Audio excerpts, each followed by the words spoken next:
John Ulzheimer is known as one of our nation's most recognized credit experts. Having worked for 28 years in the credit industry, John has become one of the most prolific speakers about credit and the go-to authority on answers to credit-related questions. Credit Countdown with John Ulzheimer.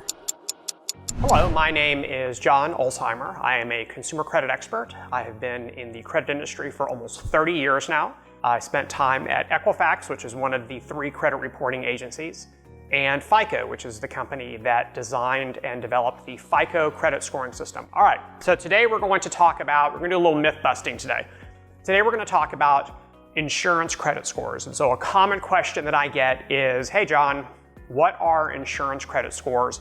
And then a follow-up question is why in the world are insurance companies allowed to use credit scores? Aren't credit scores designed primarily for banks and credit card issuers and lenders to use to process credit-related applications? Those are all very good questions, very reasonable questions, and so we're going to answer those today and clarify a few things for you. So first off, the answer to the why question, why are insurance companies allowed to use insurance credit scores or pull your credit reports when you apply for some sort of insurance coverage, homeowners, auto, renters, pretty much any type of insurance coverage where you're insuring some sort of an asset, they are allowed to pull your credit reports. And so the reason why is because the Fair Credit Reporting Act allows them to. So the answer to the why question is because, well, they're allowed to. So the Fair Credit Reporting Act, Section 604, is a section commonly referred to as the permissible purposes section of the Fair Credit Reporting Act, or the FCRA.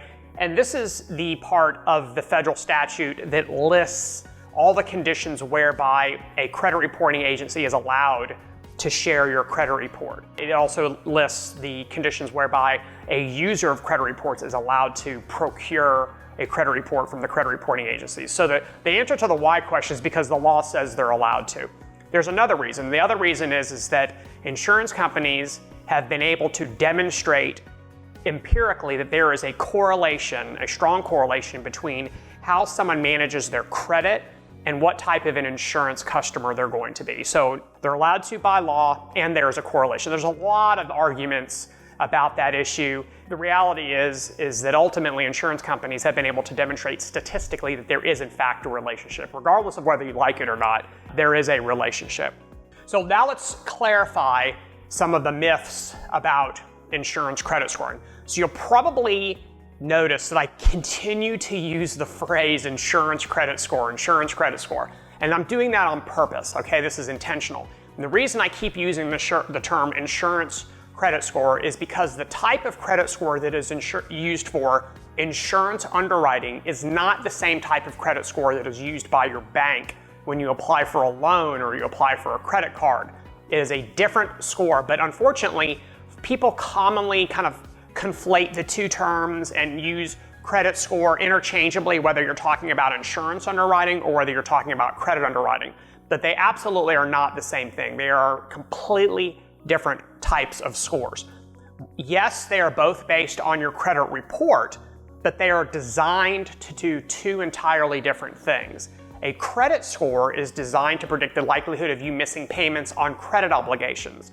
An insurance credit score is designed to predict one of 2 things: the likelihood that you're going to file a claim, an insurance claim, or that you're going to be an otherwise unprofitable or less profitable insurance customer.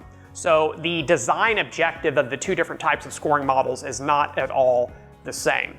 All right, where can people get their insurance scores? So a couple things. The Vantage Score company does not design or develop insurance scores. So there is no such thing as a Vantage Score insurance score. Obviously there's a Vantage Score credit score, but not a Vantage Score insurance score. There is a FICO insurance score, but it's not the same as the FICO score that your bank uses, okay? I think we've already established that. There's a third really, really popular brand of score, and that is the Attract score, okay?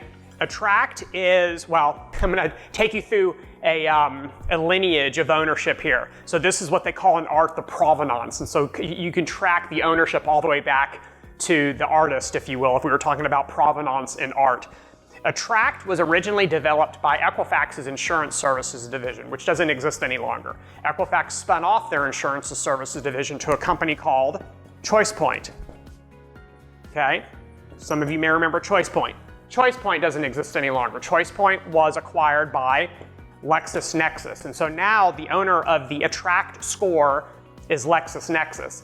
LexisNexis, the Attract score, which is based on credit report information, is very, very commonly used in the world of insurance underwriting. So when you go to apply for some sort of a policy, it's not unlikely that your premium is going to be influenced to some extent by the LexisNexis Attract score. And there's one for auto, there's one for homeowners, so there's different varieties of Attract scores, kind of like there's different varieties of FICO credit scores and different varieties and generations of VantageScore credit scores. So in that respect, there are some similarities between the two types of scoring systems. You can absolutely get copies or get your score at the LexisNexis website. I do not know if they charge for them. I think that they do. And this is something that you're going to have to go directly to LexisNexis to get a copy of. The higher the score, the better insurance customer you're likely to be, and therefore the more likely you're going to be to get an aggressively priced insurance premium. One of the criticisms that we hear often about this is that, oh, it's unfair. Stop looking at my bad credit report because it's going to make my insurance more expensive. That's the intent. People who have bad credit are more likely to be unprofitable insurance or less profitable insurance customers. And so that's one of the ways that insurance companies remain kind of financially healthy, is to price their premiums in such a way to help to subsidize for the risk of the people with whom they're going to do business, or deny them coverage outright. You don't have a right to insurance, so you can certainly be denied coverage from certain companies. If you think about it from that, you don't hear a whole lot of people criticizing insurance scoring and the use of credit reports in insurance who actually benefit from the practice, meaning that, oh, wait a minute, I got a more aggressively priced premium, I got a lower premium because I have good credit. And what does that mean? You're less likely to file claims. So there is an upside, a considerable upside, to insurance companies checking your credit. It's not always a downside. So I hope I answered some of your questions today.